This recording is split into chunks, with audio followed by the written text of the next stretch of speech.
I'm Katie Donahoo, a licensed independent mental health practitioner, and today I'm here to talk about 8 signs of high-functioning depression. High-functioning depression, or persistent depressive disorder, previously called dysthymia, it can be tricky to recognize because the symptoms are not as severe or maybe as obvious as a major depressive episode. For depression to be considered persistent, you have to have been experiencing the symptoms for at least 2 years as an adult and 1 full year as a youth. So let's get into the signs that you or someone you know might be experiencing high-functioning depression.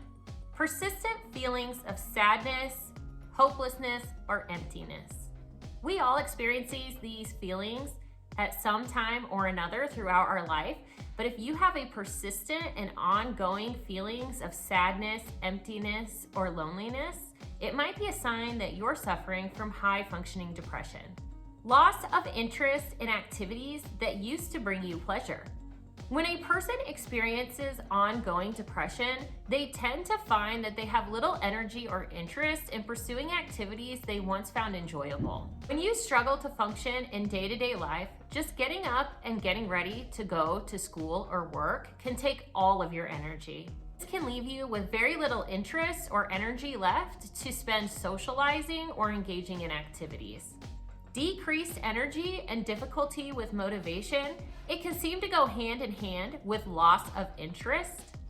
Functioning with depression is draining.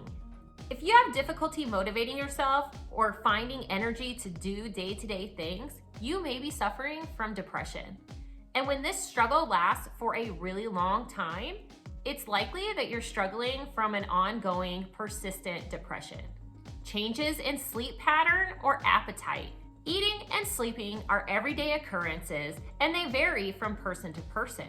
So when thinking about decreased or increased eating or sleeping, consider this as a change from your typical behavior instead of a numerical value. Some people may sleep 6 to 7 hours a night, some may sleep 8 to 9. Some people skip breakfast regularly. Changes in sleeping and eating habits can be a symptom of many issues that are not related to mental health. So it is important to consider when you notice this change, how long it's been going on, and other symptoms the person may be experiencing. When a person is experiencing persistent depression, changes in eating and sleeping patterns are often a coping strategy to deal with the depression. Sorry guys, my furnace kicked in, so if you can hear that, I'm sorry, but we're just gonna push through. So the next sign, I don't even know what number I'm on at this point, would be, so the next sign is somatic symptoms. So this is headaches, stomach aches, and other physical type ailments that you might be feeling as a result of your depression. Difficulty managing daily responsibilities and tasks. Over time and without treatment, a person could experience a decrease in their overall function in day-to-day life. This could include missing appointment deadlines, missing out on kids' activities, letting dishes or the laundry pile up, and an overall struggle in day-to-day life and responsibilities. It's important to note that everyone experiences these symptoms differently. And there are people who experience high-functioning depression who may not even recognize that they're experiencing any of these symptoms.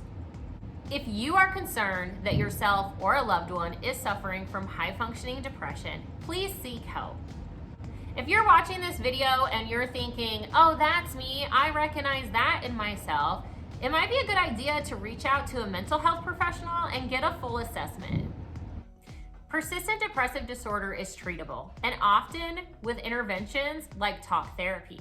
There is medications you could take, and you could talk to your doctor if you're interested in those. Not everyone is into taking medications for their mental health, and that's okay. There's options out there for everyone. If you enjoyed this video or found the information valuable, please give a like and subscribe. Leave a comment if there's a mental health topic you would like me to cover in future videos. And if you live in Nebraska and are seeking mental health services, consider following the link in the description box below to blueelephantcounseling.com. I'll see you in the next video.